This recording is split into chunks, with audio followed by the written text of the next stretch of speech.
بسم اللہ الرحمن الرحیم۔ السلام علیکم ورحمۃ اللہ وبرکاتہ۔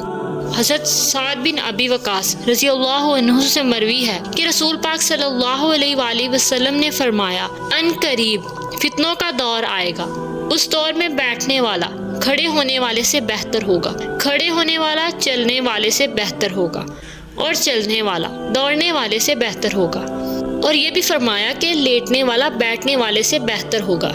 حضرت سعد رضی اللہ عنہ سے مروی ہے کہ نبی پاک صلی اللہ علیہ وآلہ وسلم نے ارشاد فرمایا، اگر جنت کی ناخن سے بھی کوئی کم چیز اس دنیا میں ظاہر ہو جائے تو زمین و آسمان کی چاروں سمتیں مزین ہو جائیں، اور اگر کوئی جنتی مرد دنیا میں جھانک کر دیکھ لے اور اس کا کنگن نمایاں ہو جائے تو اس کی روشنی سورج کی روشنی کو اس طرح ماند کر دے جیسے سورج کی روشنی ستاروں کی روشنی کو ماند کر دیتی ہے۔ حضرت ابو عثمان کہتے ہیں کہ جب زیاد کی نسبت کا مسئلہ بہت بڑا تو ایک دن میری ملاقات حضرت ابو بکر رضی اللہ عنہ سے ہوئی۔ میں نے ان سے پوچھا، آپ لوگوں نے کیا کیا؟ میں نے حضرت سعد رضی اللہ تعالیٰ عنہ کو یہ فرماتے ہوئے سنا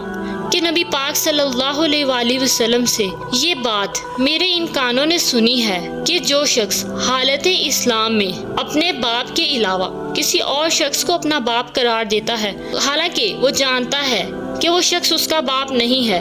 تو اس پر جنت حرام ہے۔ حضرت ابو بکر رضی اللہ تعالیٰ عنہ نے فرمایا کہ میں نے بھی نبی پاک صلی اللہ علیہ وآلہ وسلم کو یہ فرماتے ہوئے سنا ہے۔